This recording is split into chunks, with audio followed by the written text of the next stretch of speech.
विद्यार्थी मित्रांनो, आपण पाठीमागच्या तासाला प्रकरण पहिलं आणि प्रकरण तिसरं असे दोन प्रकरणं घेतली.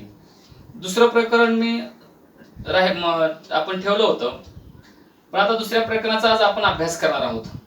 म्हणजे बोर्डाच्या परीक्षेमध्ये अभ्यासक्रम जरी कमी झाला असला किंवा केला जरी करणार असतील तरी आपल्याला त्या गोष्टीचा विचार करायची आवश्यकता नाही. प्रकरण दुसरं आहे इतिहास लेखन आणि भारतीय परंपरा. आता इतिहास लेखन आणि भारतीय परंपरेचा जर आपण विचार केला तर पहिलं प्रकरण पाश्चात्य परंपरा, आता दुसरं प्रकरण पाहतोय भारतीय परंपरा. इतिहास लेखनाचा विचार केला गेला तर भारतीय इतिहास लेखनाची वाटचाल, पुढचा मुद्दा आहे प्राचीन भारतीय इतिहास लेखन, आणि पुढचा मुद्दा आहे मध्ययुगीन काळातील इतिहास लेखन. अशा तीन इतिहास लेखनाच्या मुद्द्यांच्या वरती आज आपण अभ्यास करणार आहोत. भारतीय इतिहास लेखनाची वाटचाल जर पाहिलं तरी भारतीय इतिहास लेखनाच्या परंपरेबद्दल आपण माहिती घेतो आहोत. म्हणजे प्राचीन इतिहास लेखन. आता या प्राचीन इतिहास लेखनामध्ये कोणकोणत्या बाबींचा समावेश होतो? भारतीय पूर्वजांच्या पराक्रमाचा, देवदेवतांचा, सामाजिक स्थित्यांतरे आणि स्मृती आणि मौखिक लेखन यांचा विचार याच्यात केला जातो.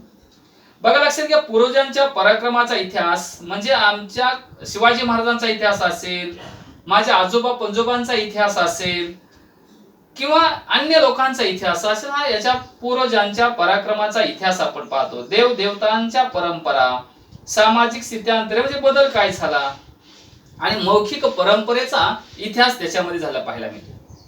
म्हणजे हडप्पा संस्कृतीमध्ये मिळालेल्या प्राचीन लेखांच्या आधारे भारतामध्ये इसवी सनापूर्वी म्हणजे इसवी सन 3ऱ्या सहस्त्रकापासूनचा विचार आपण केला तर हडप्पा संस्कृतीची लिपी आपल्याला अजूनही वाचण्यात यश मिळालं नाही. म्हणजे किती प्राचीन काळची संस्कृती आहे याचा विचार आपल्याला त्याच्यामध्ये पाहायला मिळतो. म्हणजे याच्यामध्ये पाहत असताना प्राचीन ऐतिहासिक स्वरूपाचा विचार केला तर कोरीव काम, हस्तलिखिते ह्या सर्वांचा विचार पाहायला मिळतो. म्हणजे त्या काळामध्ये अशोक सम्राटाचा विचार केला गेला तर त्या काळापासून आपल्याला या सगळ्या कोरीव आणि लेखीव कामाचा लेखाजोखा मंदिरावरती, मंदिराच्या बाहेर किंवा लिखित स्वरूपात स्तंभालेखावरती पाहायला मिळतो. म्हणजे त्याच्यामध्ये पाहत असताना धातूची नाणी आहेत, मूर्ती, शिल्पे, ताम्रपट यांच्यावरती कोरीव काम आपल्याला झालं पाहायला मिळतं. आणि म्हणून या सर्व गोष्टी आपल्याला इतिहासामध्ये पाहायला मिळतात. म्हणजे राजकीय घडामोडी असतील, तत्कालीन सामाजिक रचना, हवामान, दुष्काळ यासारख्या बाबींचा विचार सुद्धा भारतीय परंपरेतील इतिहास लेखनामध्ये पाहायला मिळतो. बघा, पहा, याच्यामध्ये महाकाव्य, पुराणे, जैन, बौद्ध ग्रंथ, धर्म ग्रंथातील, भारतीय ग्रंथातील लिहिलेली ऐतिहासिक स्वरूपाची माहिती जी आहे ती माहिती सुद्धा आपल्याला या प्राचीन भारतीय इतिहास लेखनामध्ये पाहायला मिळते. बघा, लक्षात घ्या, प्राचीन काळातील राजांची चित्रे, राजधान्या, इतर लेख सांगणारी माहिती आपल्याला पाहायला मिळते. पण 7व्या शतकाचा जर विचार केला तर त्याच्यात बाणभट्ट या कवीने काही गोष्टी लिहिल्या गेल्या, काही ग्रंथ लिहिले गेले. त्यात पाहिलं तर हर्षचरित हे संस्कृत काव्य ऐतिहासिक चित्रग्रंथाच्या स्वरूपात आपल्याला पाहायला मिळते. मग त्याच्यामध्ये कोणत्या गोष्टींचा समावेश केला बाणभट्टांनी? बघा, लक्षात घ्या, कोणकोणत्या गोष्टींचा समावेश केला.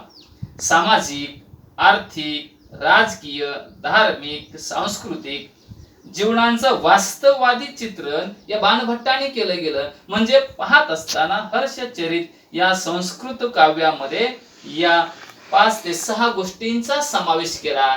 त्याच्यामुळे सगळ्या गोष्टींची माहिती त्याच्यामध्ये आपल्याला पाहायला मिळते. मग याच्यावरती प्रश्न पाहायला मिळतो, प्राचीन भारतीय इतिहास लेखनाविषयी थोडक्यात माहिती स्पष्ट करा, किंवा बाणभट्ट यांनी आपल्या काव्यामध्ये कोणत्या गोष्टींचं वास्तववादी चित्रण काय केलंय याविषयी थोडक्यात माहिती सांगा, असा प्रश्न पडू शकतो. त्याच्यानंतर मध्ययुगीन काळातील ऐतिहासिक लेखन.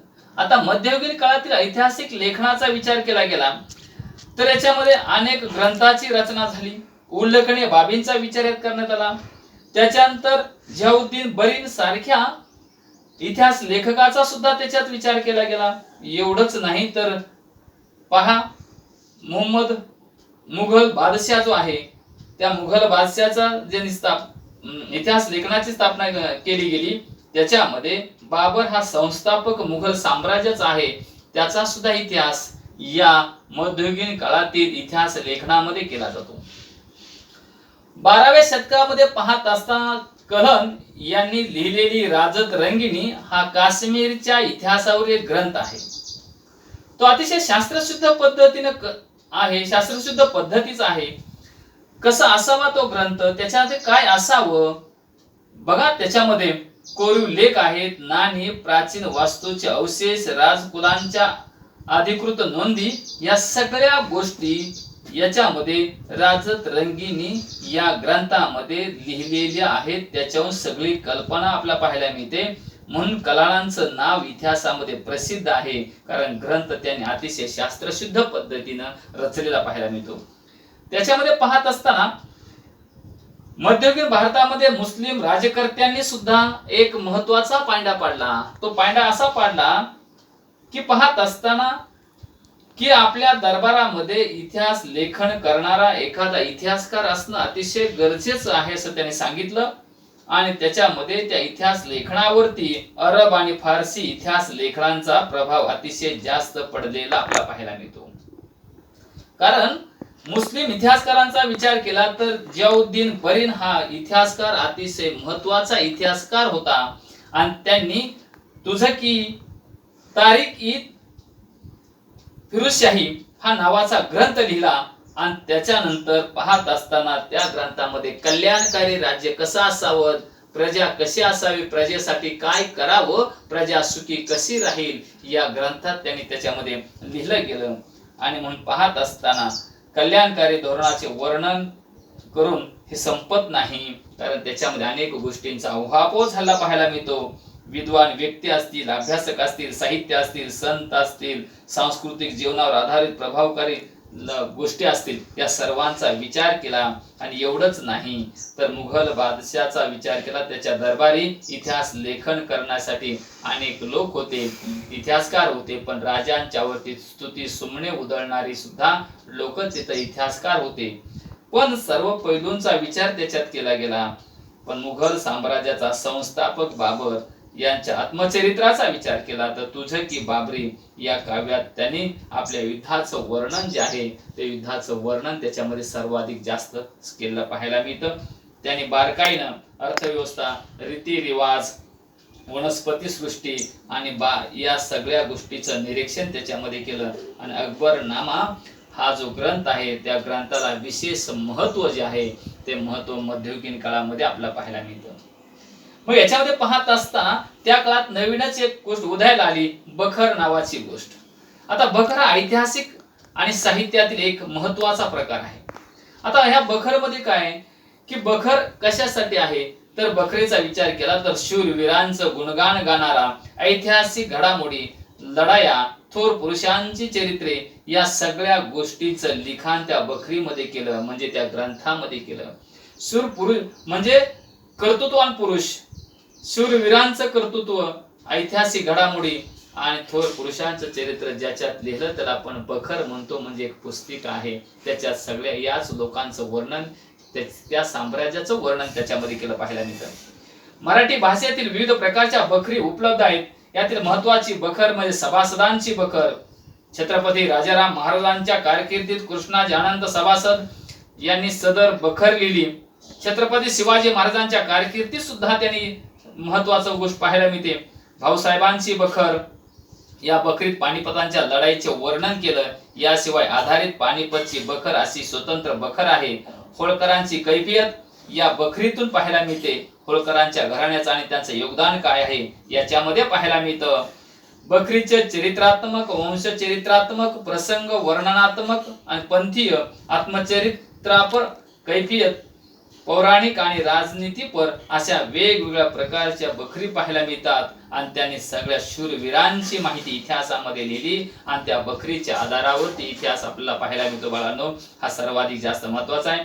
बोर्डाच्या परीक्षेमध्ये सर्वात जास्त महत्वाचं पाहायला मिळतं बखरीविषयी थोडक्यात माहिती स्पष्ट करा किंवा बखर याविषयी थोडक्यात माहिती लिहा किंवा आनंद सभासदांची बखर काय सांगते आहे, भाऊसाहेबांची बखर काय सांगते आहे या सर्वात त्याचं वर्णन केलं जातं. म्हणूनच मध्ययुगीन काळातील इतिहास लेखन याविषयी थोडक्यात माहिती स्पष्ट करा. 4 मार्काला प्रश्न येऊ शकतो किंवा 3 मार्काला सुद्धा प्रश्न येऊ शकतो किंवा रिकाम्या जागा जोड्या, रिकाम्या जागा चूक की बरोबर याच्यावरती प्रश्न याच्यात निश्चित आणि निश्चित असू शकतो बाळांनो. यासाठी आज आपण इथंच थांबूया. 2 मुद्द्यांच्या वरती चर्चा झाली आणि त्याच्यावर तुम्हाला मी 2 प्रश्न दिले. त्या 2 प्रश्नांची उत्तर, 3 प्रश्न दिले तुम्हाला मी. त्या 3 प्रश्नांची उत्तर आपण काय करायचे, लिहायचे आहेत. म्हणजे पाहत असताना प्राचीन भारतातील इतिहास लेखन याविषयी थोडक्यात माहिती स्पष्ट करा. मध्ययुगीन काळातील इतिहास लेखन याविषयी माहिती थोडक्यात स्पष्ट करा किंवा बखर म्हणजे काय याविषयी थोडक्यात माहिती स्पष्ट करा. बखरीविषयी थोडक्यात माहिती स्पष्ट करूया. आज इथंच थांबूया. पुढच्या तासाला पुढचा भाग घेऊया. धन्यवाद.